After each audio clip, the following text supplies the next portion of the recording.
Welcome back दोस्तों। आज मैं आपके सामने रिसेंटली तमिल लैंग्वेज में रिलीज हुई एक जबरदस्त क्राइम थ्रिलर मूवी को लेकर आया हूँ। इसका नाम है सत्यम एन कॉयल। इसका मतलब है कानून मेरे हाथों में है। आप मूवी के बारे में बात करें तो नाइस, देखने के लायक है। सारी कहानी एक ही रात में चलने लगती है और इसी तरह बीच बीच में काफी सारे ट्विस्ट एंड टर्न्स भी देखने को मिलते हैं। क्लाइमैक्स में एक बहुत बड़ा झटका भी मिलता है। सो आई रिक्वेस्ट यू वीडियो को पूरा देखना जरूर। तो चलिए फटाफट से मूवी की कहानी को स्टार्ट कर लेते हैं। उससे पहले लुटा दो प्यार, फॉलो ऑन इंस्टाग्राम। कहानी की शुरुआत में ही अरकाट नाम के एक गाँव के एक पुलिस स्टेशन को दिखाया जाता है।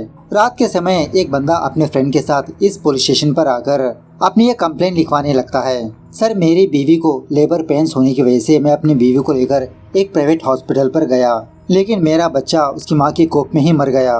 मेरे बच्चे की मरने की वजह उस हॉस्पिटल की मैनेजमेंट ही है। उस मैनेजमेंट को मैं सजा दिलवाना चाहता हूँ। आप मेरी कंप्लेंट लीजिए सर।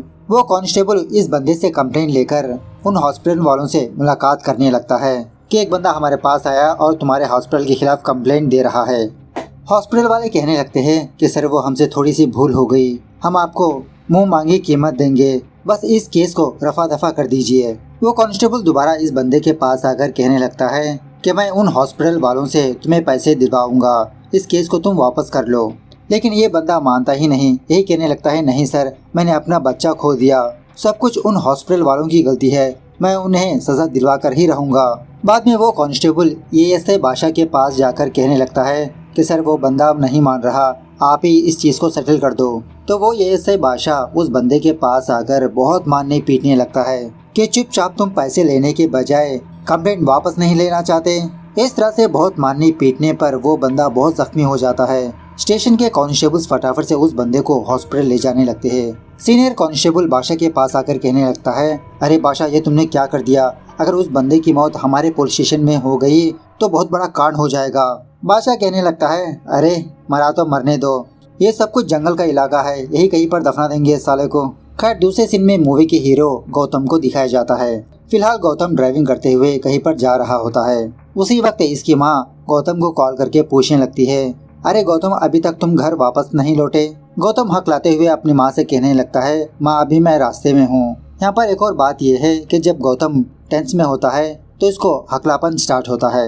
ये चीज ऑब्जर्व करके इसकी माँ पूछने लगती है, क्यों बेटा, किस बात की टेंशन है तुम्हें? गौतम कहने लगता है, नहीं माँ, मैं फिलहाल ड्राइविंग पर हूँ। इस तरह से फोन काट देता है। उसके बाद गौतम का एक फ्रेंड गौतम को कॉल करके अपने घर पर इनवाइट करने लगता है। अरे यार, हमारे सारे दोस्त जमा हो गए, बियर की बोतल भी आ गई, तुम कहाँ पर हो? गौतम दोबारा हकलाते हुए जवाब देने लगता है कि मुझे आने में थोड़ा टाइम लगेगा।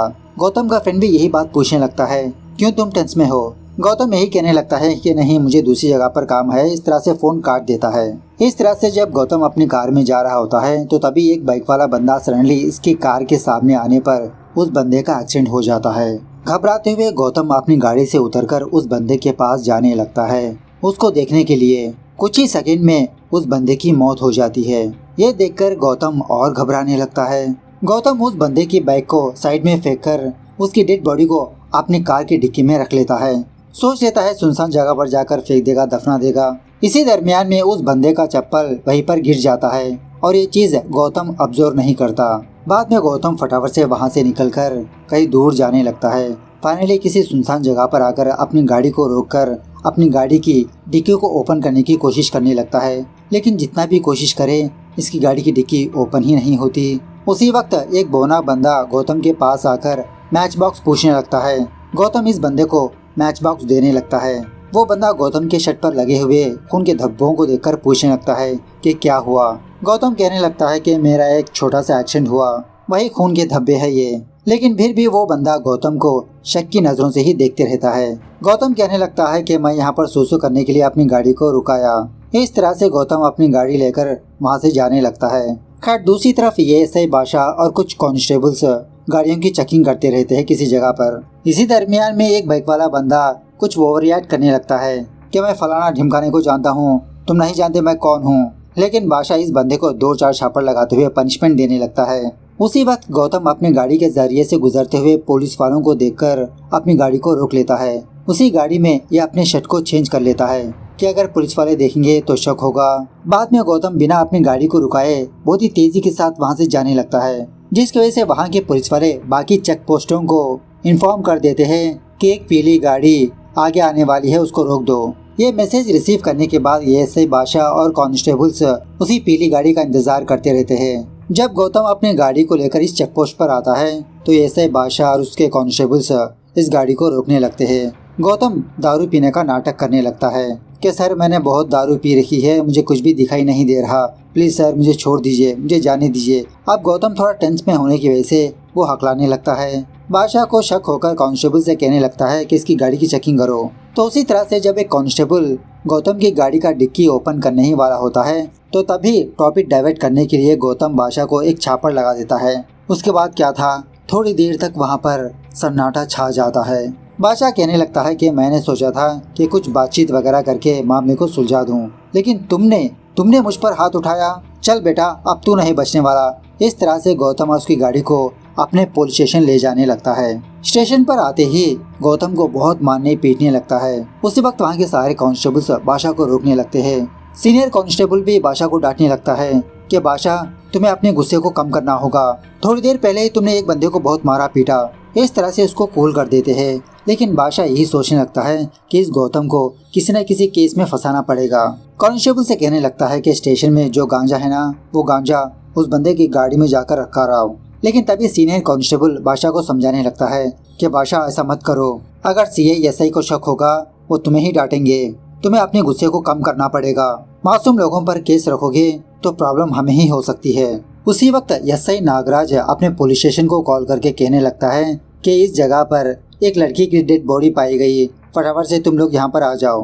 तो ये एसआई बादशाह और कुछ कांस्टेबल्स फटाफट से क्राइम स्पॉट पर जाते हैं। तो सच में वहाँ पर एक लड़की की लाश पड़ी होती है। किसी ने इस लड़की को बहुत ही बेरहमी से मार दिया। एसआई नागराज डिटेल्स पूछने लगता है। कांस्टेबल कहने लगता है कि सर इस लड़की के बैग में एक आईडी कार्ड मिला, इस लड़की का नाम है निवेता, लेकिन इसके बैग में इसका फोन नहीं मिला सर। मुझे लगता है कि चैन स्नैचिंग का केस हो सकता है सर। नागराज कहने लगता है कि आप लोग इस एरिया के सारे सीसीटीवी फुटेज को चेक करो, वो बंदा इसी रास्ते से गुजरा होगा। बाद में एसआई नागराज वापस अपने पुलिस स्टेशन पर आता है। गौतम को देखकर कांस्टेबल से पूछने लगता है कि यह बंदा कौन है। कांस्टेबल कहने लगता है कि सर इसी बंदे ने एसआई बादशाह को छापड़ लगाया, इसलिए बादशाह सर ने इसको यहाँ पर बिठा दिया। ये सुनने के बाद वो नागराज थोड़ा सा मुस्कुराने लगता है। मतलब यहाँ पर नागराज और बादशाह के बीच थोड़ी अनबन होती है। बाद में सीआई एसआई नागराज को एक केस सौंपते हुए कहने लगता है कि तुम किसी भी तरह से कल सुबह तक कल्प्रिट को पकड़ लो, वरना सारे मीडिया में हमारे स्टेशन की इज्जत चली जाएगी। नागराज भी कहने लगता है कि सर मैं 24 आवर्स में इस केस को सॉल्व करके ही रहूँगा। तो वो सीआई जाने के बाद नागराज इसी केस के बारे में सोचने लगता है कि उस लड़की को किसने मारा होगा। कांस्टेबल को बुलाकर इस एरिया के गुंडों को पुलिस स्टेशन पर आने के लिए कहता है। रिसेंटली इन लोगों के ऊपर कुछ केसेस होते हैं और इन्हीं लोगों में से वो बंदा भी होता है जो थोड़ी देर पहले गौतम से मुलाकात किया था, माचिस पूछा था। नागराज इसी केस के बारे में सोचते हुए गौतम की गाड़ी के पास जाकर सिगरेट पीते रहता है। उसी वक्त गौतम की गाड़ी की डिक्की से धीरे धीरे खून बहते रहता है, लेकिन नागराज इस चीज को ऑब्जर्व नहीं करता। दूसरी तरफ कुछ कांस्टेबल्स उस एरिया के सीसीटीवी फुटेजेस को चेक करते रहते हैं। थोड़ी देर के बाद पुलिस वाले निवेता के माँ बाप को पुलिस स्टेशन पर बुलाने लगते हैं।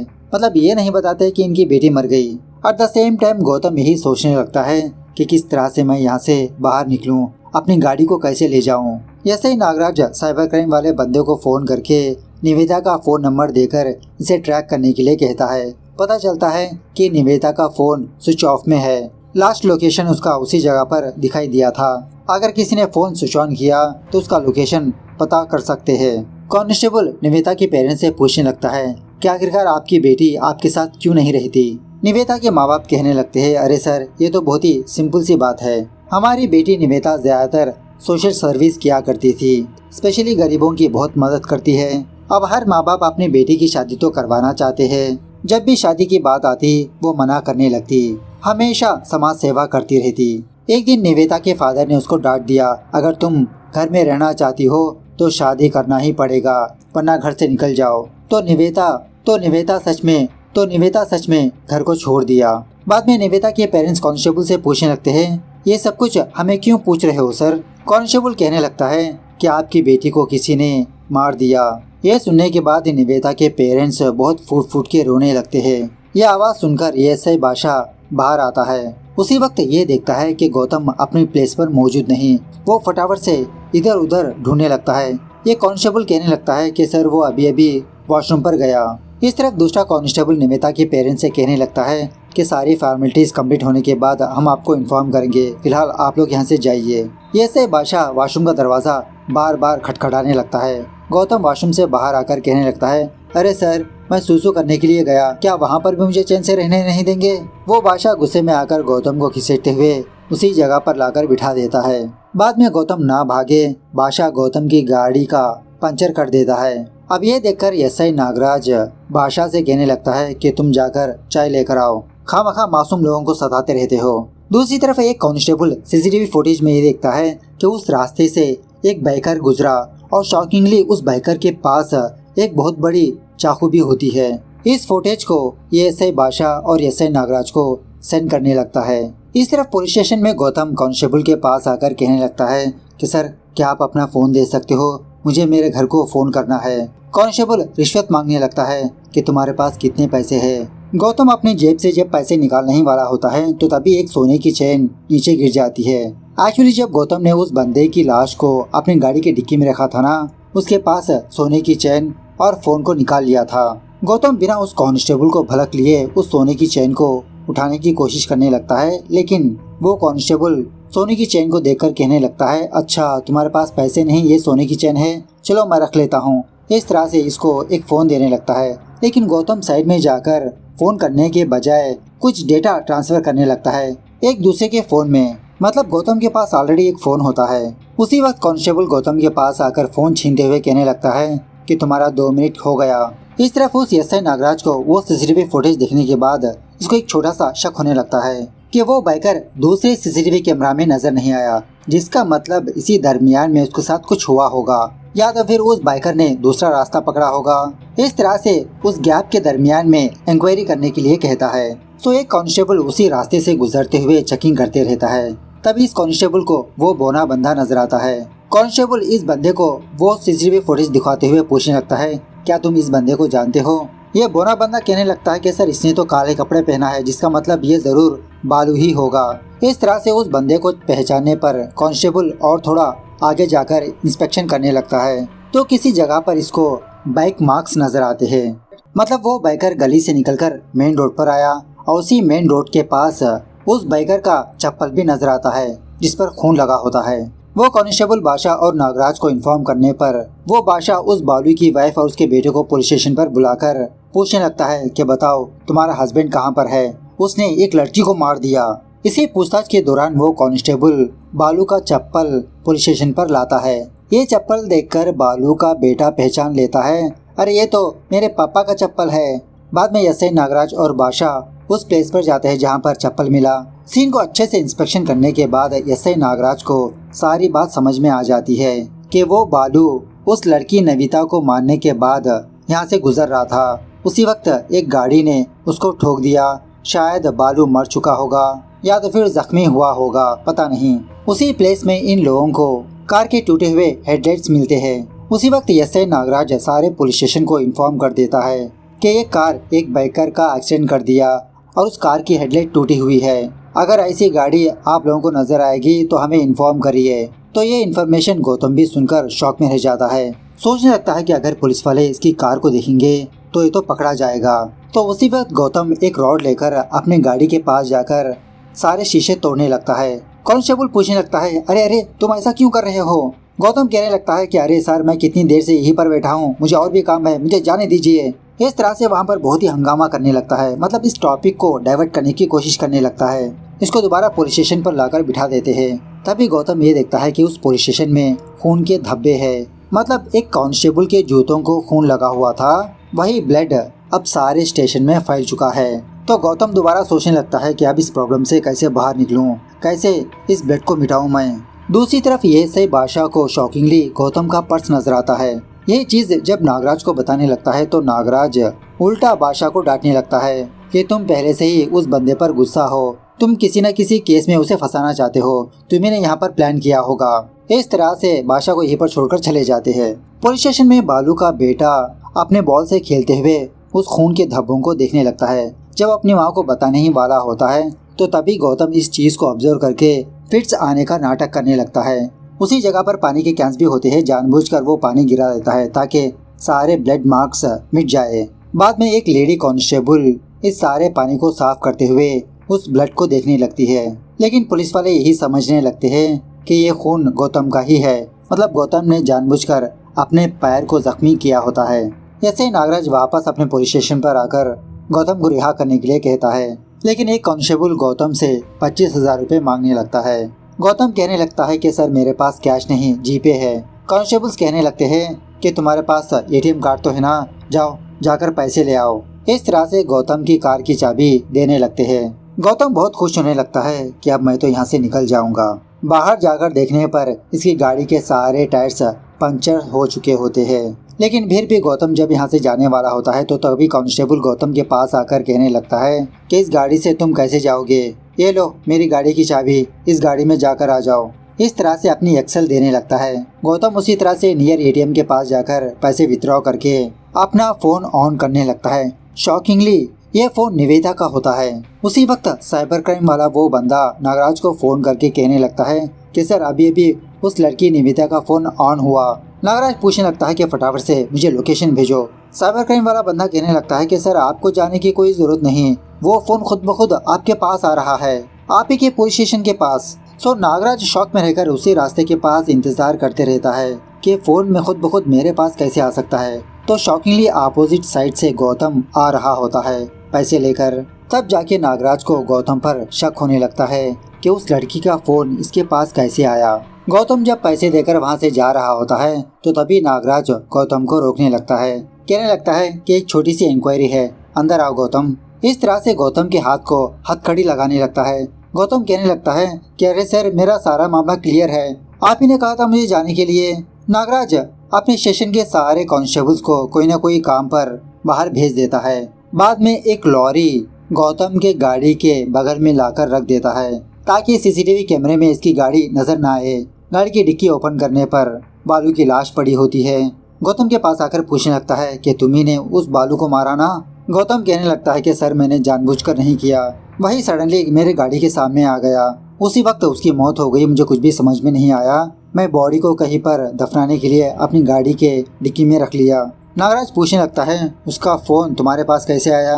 गौतम कहने लगता है कि सर मेरे पास उसका फोन नहीं है। नागराज गौतम को जाने के लिए कह देता है। दूसरी तरफ जब बादशाह उसी जगह पर बैठा होता है तो तभी इसके फोन को कुछ वीडियो क्लिप्स, ऑडियो क्लिप्स आने लगते हैं। इन ऑडियो क्लिप्स को सुनने के बाद ये शॉक में रह जाता है। फटाफट से एक कांस्टेबल को अपने पास आने के लिए कहता है। इस तरफ गौतम जाते आते नागराज को बालू का फोन देने लगता है कि सर वो फोन तो गलती से मेरे पास ही रह गया। ये फोन देखने के बाद नागराज एक कांस्टेबल को बुलाकर गौतम के खिलाफ कंप्लेंट लिखवाने लगता है, मतलब वही सारी चीजें जो अब तक गौतम ने कहा। गौतम कहने लगता है कि सर आपने तो कहा था मुझे जाने के लिए। नागराज कहने लगता है कि देखो गौतम, मुझे किसी भी तरह से इस केस को क्लोज करना है, बस एक रात की बात है। इस तरह से इसको लॉकअप में बंद कर देता है।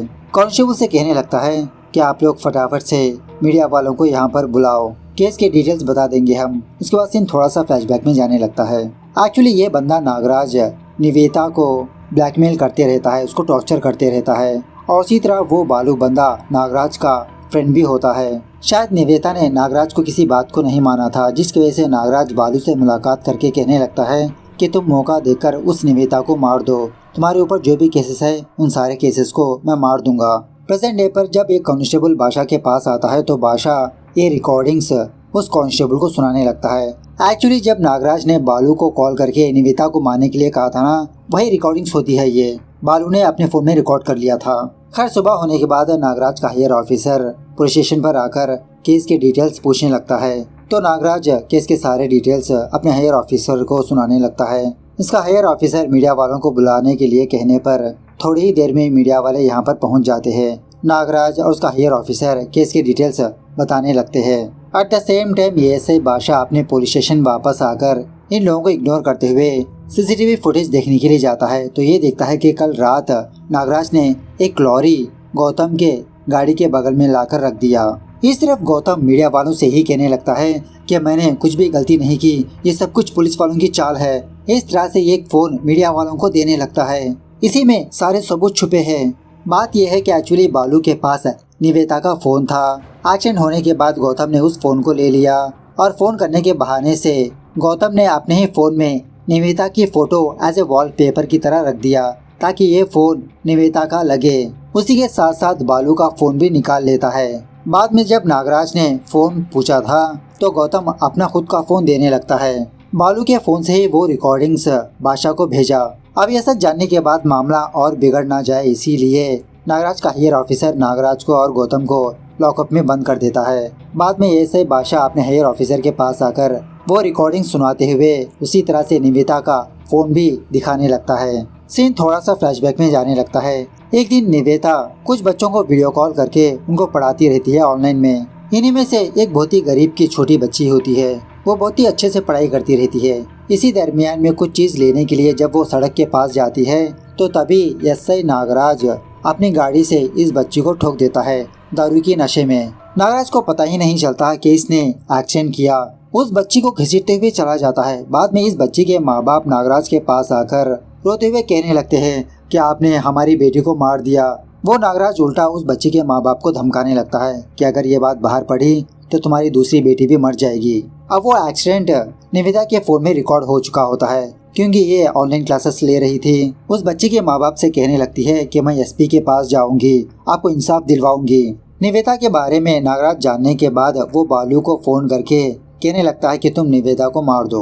उस वक्त उस बालू ने नागराज की बातों को रिकॉर्ड कर लिया था। प्रेजेंट पर गौतम नागराज को एक शॉकिंग बात बताने लगता है कि मैंने अनजाने में उस बालू का एक्शन नहीं किया, जानबूझकर मैंने उसको मार दिया। मतलब गौतम उस बालू को ढूंढ के उसे फॉलो करते हुए अपनी गाड़ी से ठोक दिया।